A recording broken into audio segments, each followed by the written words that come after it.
Vaksinasi anak usia 6 hingga 11 tahun terus dilakukan di Kota Palembang.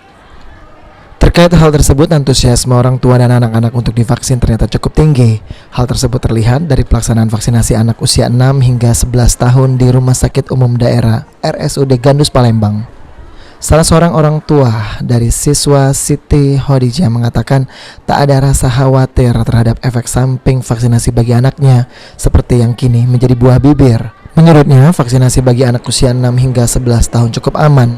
Apalagi sudah banyak informasi terkait hal tersebut yang dikeluarkan oleh pihak Dinas Kesehatan. Dirinya sendiri justru semangat mengantarkan anaknya ikut vaksin agar kondisi pandemi COVID-19 cepat pulih dan anak-anak yang sekolah pun aman dari paparan virus corona. Yang pasti mendukung vaksin ini supaya keadaan kita lebih pulih, anaknya sekolahnya terus kan jangan luring, jangan luring banget. Jadi kalau habis vaksin harapannya aktif terus kegiatan kita nih. Bebas lah dari COVID ya Bu ya.